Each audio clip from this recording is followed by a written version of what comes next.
कि सर पहली पंचवर्षीय योजना 1951 से 56 तक थी, पंडित जवाहरलाल नेहरू द्वारा योजना पेश की गई। मॉडल था हेरोल्ड डॉमर मॉडल। इसमें लक्ष्य वृद्धि दर थी 2.1, लेकिन प्राप्त वृद्धि दर कितनी थी? आप कहेंगे 3.6। दूसरी पंचवर्षीय योजना थी 1956 से 1961। इसका उद्देश्य क्या था? तेजी से औद्योगिकीकरण, सार्वजनिक क्षेत्र। मॉडल था, आप कहेंगे सर महालनोबिस मॉडल, आप लोग जानेंगे जिसे फेल्डमैन महालनोबिस मॉडल के नाम से जानते हैं। लक्ष्य वृद्धि दर कितनी रखी गई थी? 4.5 रखी गई थी, लेकिन विकास दर, जो वास्तविक विकास दर थी, वो हुई कितनी थी? 4.27%। इनका स्क्रीनशॉट लेना, यकीन मानना बहुत महत्वपूर्ण है, बहुत महत्वपूर्ण है। चलिए बताइए जल्दी से। हाँ जी, बहुत बढ़िया। पीसी महालनोबिस कह सकते हैं इनको, हाँ बिल्कुल पीसी महालनोबिस कह सकते हैं। आप कहेंगे सर इन्हीं के सम्मान में भैया सांख्यिकी दिवस के रूप में मनाया जाता है। तो ये सारी चीजें आप लोग यहाँ पर लिख चुके होंगे। चलिए आगे बात करते हैं। तीसरी पंचवर्षीय योजना मोस्ट इंपोर्टेंट है ये, आप कहेंगे सर मोस्ट इंपोर्टेंट है, ठीक है। उद्देश्य क्या है? तो आप कहेंगे सर कृषि का विकास। किसका विकास? कृषि का विकास। हरित क्रांति की शुरुआत आप जानते हैं 1966 में, इसी के समय होती है। लक्ष्य वृद्धि दर कितना था? 5.6, लेकिन वास्तविक विकास कितना हुआ था? वास्तविक विकास दर रही थी 2.4। चौथी पंचवर्षीय योजना ये हो जाएगी। इस बीच क्या हुआ था? 1966 से लेकर 1969 तक का जो समय था, इसे अवकाश योजना के नाम से जाना गया। किसके नाम से? अवकाश योजना के नाम से जाना गया। अवकाश योजना कब से कब तक रहा? यहां से यहां तक रहा है। चलिए, इस योजना को गॉडगिल फॉर्मूला भी कहा जाता है। उद्देश्य था स्थिरता के साथ विकास और आत्मनिर्भरता की ओर प्रगति। लक्ष्य वृद्धि दर रखा गया था 5.6%, लेकिन वास्तविक विकास दर कितनी रही थी? 3.3। ठीक है, 14 बैंकों का राष्ट्रीयकरण भी इसी चौथी पंचवर्षीय योजना के दौरान किया गया था। क्लियर है यहां तक? इसका एक स्क्रीनशॉट आप लोग ले लीजिए जल्दी से। चलिए, बहुत बढ़िया, शानदार। तो ये सारे फैक्ट आप लोग भैया यहां पर पढ़ सकते हैं। ठीक है जी, यहां पर सारे फैक्ट आप लोग भैया पढ़ सकते हैं। चलिए, बहुत शानदार। चलिए, बहुत बढ़िया, आगे बात करते हैं।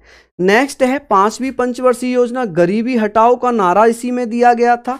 1974 से 1978 इसको पहले ही समाप्त कर लिया गया था। मॉडल दुर्गा प्रसाद धर द्वारा पेश किया गया। लक्ष्य वृद्धि दर रखा गया था 4.4%।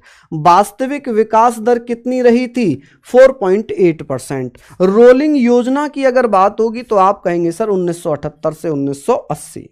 चलिए, छठी पंचवर्षीय योजना 1980 से 1985। अधिक जनसंख्या को रोकने के लिए परिवार नियोजन की शुरुआत किस पंचवर्षीय योजना में की गई? तो छठी पंचवर्षीय योजना में की गई है।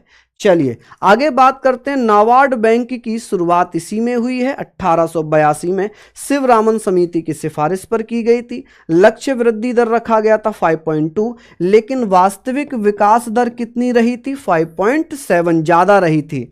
ठीक है, सातवीं पंचवर्षीय योजना 1985 से 90। मुख्य इसमें अगर हम बात करेंगे, मुख्य चीजें यहां पर यह है कि सर इसके बारे में हम लोग चर्चा करते हैं कि सर इसमें क्या रखा गया था। मुख्य ध्यान देने योग्य बात यह है कि सर 2020 तक, यहां पर आप कहेंगे सर 2000 तक, माफी चाहूंगा 2000 तक आत्मनिर्भरता प्राप्त करने की बात थी। क्या हुई थी इसमें? आप कहेंगे सर आत्मनिर्भरता प्राप्त करने की बात की गई थी। आगे है भैया, इसकी लक्ष्य वृद्धि दर कितनी थी? 5.0। वास्तविक विकास दर कितना था? 6.01%। ठीक है, फिर वार्षिक योजना आ गई 1990, 1991, 1992। फिर आठवीं पंचवर्षीय योजना आती है 1992 से 97 के बीच। योजना ने उद्योगों के आधुनिकीकरण को बढ़ावा दिया। लक्ष्य वृद्धि दर रखा गया था 5.6, लेकिन विकास दर, जो वास्तविक विकास दर थी, वो थी 6.8%। ये भैया आप लोग स्क्रीनशॉट ले लेना, पीडीएफ भी आपको मिल जाएगी। नौवीं पंचवर्षीय योजना। भारत की आजादी के पश्चात 50 वर्ष पूरे होने के प्रतीक मानी गई है कि ऐसी कौन सी पंचवर्षीय योजना है जो हमारी आजादी का 50वां वर्ष पूरा होने के रूप में मानी गई या प्रतीक माना गया, तो वो 9वीं पंचवर्षीय योजना थी। तेजी से विकास और लोगों के जीवन की गुणवत्ता के बीच संतुलन का संबंध रखना 9वीं पंचवर्षीय योजना का उद्देश्य था। 9वीं पंचवर्षीय योजना की विकास दर कितनी रखी गई थी? 7.1, लेकिन वास्तविक विकास कितना प्राप्त हुआ था? 6.8। 10वीं पंचवर्षीय योजना 2002 से 2007, इसका उद्देश्य था समावेशी विकास और समान विकास को बढ़ावा देना। इसका लक्ष्य वृद्धि दर था 8.1, विकास दर थी 7.6%। ये बहुत इंपॉर्टेंट है, जो लास्ट का क्वेश्चन है, यकीन मानना बहुत महत्वपूर्ण होगा। चलिए नेक्स्ट है 11वीं पंचवर्षीय 2007 से 2012। सी रंगराजन ने 11वीं पंचवर्षीय योजना तैयार की थी। लक्ष्य था तीव्र और अधिक समावेशी विकास। लक्ष्य वृद्धि दर रखा गया था 9%। वास्तविक विकास दर प्राप्त हुई थी 8%। कितनी? 8%।